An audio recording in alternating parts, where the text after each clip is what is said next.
I've been thinking about this moment for over a decade, and it's so good to see other people thinking about the idea. If there's one good thing about Trump's ambitions, it's that Canada is being driven closer together with the European Union. Such a unity brings a lot of benefits for us.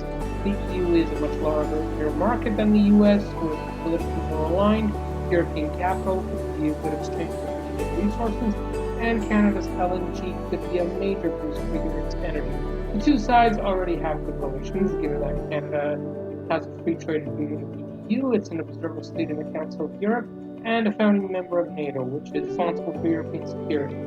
There's room for more, and it could all be opened if Canada becomes the 28th member. Now, as with any organization, there are rules for ascension. Article 49 of the EU gives out clear instructions on the enlargement process, and if Canada were to apply, it would have to go through this process. So let's say Ottawa did send an application. What obstacles would it face on a route road? Article 49 states an obvious impediment. Any nation who wishes to join must be a European state. While the article doesn't explain what a European nation is, everyone is basically thinking it. A country that is geographically located in Europe. Canada obviously is not located in Europe. However, this problem can be fixed. Once dealing with a few political hurdles, a way for Canada to become a European nation is for Ottawa to buy an uninhabited island in European waters. The region would then become Canadian soil under Canadian jurisdiction. Ottawa could then inhabit people on its new island, declare it the 11th province or territory, and you can then basically call Canada a country that spans two continents. It wouldn't be the first nation to be in such a position. France is basically a multi-continental nation. It has territory in North America, not far from Newfoundland through Saint Pierre and Miquelon. The region is fully under French sovereignty. The euro is the currency, and the people speak French. The same goes for French Guiana, French Polynesia, Saint Barthélemy, and so on. France has territory on every continent, making it the fifth largest country in the world when you put all that together.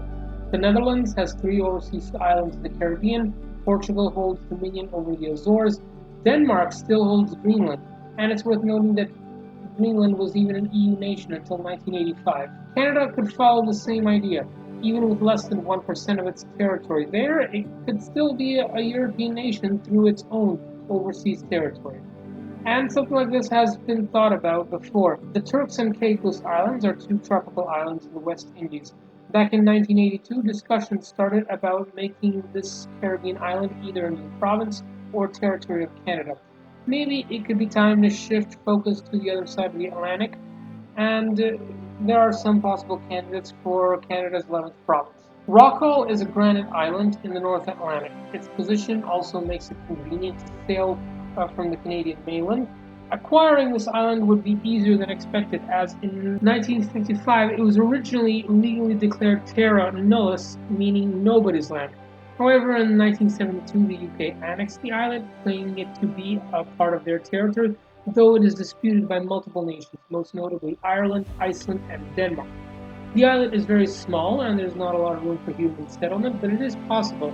The rock was first landed in 1810 when the HMS Endymion sent a small party there. Ever since then, there have been a lot of expeditions, along with the idea of maybe putting infrastructure there, and it's a good starting place to land a small contingent of Canadian citizens. Perhaps a better location would take us further up north, Jan Mayen, which is a volcanic island in the Arctic Ocean that is much larger and much more spacious than Rockall. It is owned by Norway, so we'd have to take part in some legal rights to get it. But should we succeed, there would be some more opportunities. The island has no permanent population, but at certain times of the year, researchers from the Norwegian Armed Forces and Meteorological Institute inhabit the observatory station there. It's actually a small town, and it goes by the name of Longyearbyen. It would be the perfect place to set up the new administrative capital. It would also be a good place for anyone who likes colder environments and hiking. Plus, it's a location that actually makes it easy to travel from Canada. Our next destination is the Albanian island of Sazan in the Mediterranean. It's uninhabited because it's mostly used for military purposes, but once it's bought, it would have a lot of advantages. Sazan is actually the largest of Albania's islands, which gives it room for a lot. Not only that, but it is enriched with Mediterranean climate and many sandy beaches, which would make it a perfect tourist place for the summer, including Canadian citizens who live in a stereotypically cold nation. Traveling there would be much easier as it would be Canadian soil also. Going up north, Bulgaria has three uninhabited islands: St. Peter's Island, St. Thomas Island, and St. Ivan's Island. All three are uninhabited and are close to one another. All of them are small, but the flat land and suitable climate make them a lovely spot to settle permanent residents. Going further up north, again, we go to Heselo, a Danish island in the Baltic Sea. The entire island has only one structure, its lighthouse, which is automated, and the entire island has been uninhabited since 2005. Given its location, it would also be a good spot for commercial shipping, given that Canada may have a say in Europe's maritime affairs. Next, we head to Estonia, where there are actually several uninhabited islands in the Baltic Sea. The largest and most spacious of these is Saraki Island. It was even uninhabited but abandoned in 1973. Several formal buildings have actually been restored for tourists, and they could become new homes for Canadian citizens. Finland has several uninhabited islands nearby, which could also work, one of which could become Canadian soil. Greece is another good option, given that it has many uninhabited islands, all of which are located in subtropical regions, which are also very beautiful. They would definitely be a popular tourist location as well. You get the point. There are many uninhabited islands all over Europe, and we need to just get one of them to geographically become a European nation. Now, let's say Canada does successfully buy one. Any nation wishing to join would have to satisfy the Copenhagen criteria, which Canada very easily does. It has a good economy, rule of law, it's democracy, everything else. After its application, it would enter negotiations where, given Canada's situation, it would have some kind of special status. Canada would then be one of the largest economies in the European Union and become a net contributor to the EU budget. One other very important factor is the fact that Canada's resources would be of good use to Europe and help its energy crisis. These are all reasons why the other members would be willing to unanimously accept Canada's accession.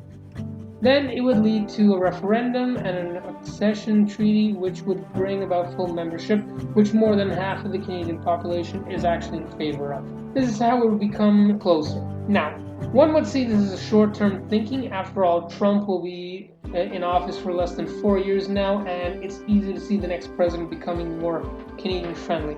But it's also important to highlight that it's always good to have a backup option. The two sides have cultural and historical ties, and it would be insanity to not bring them closer together. Humid. I'm sure the dinner will be better, with all due respect to our American friends. It'll be better. It would be in Ottawa. The dinner will be better tonight.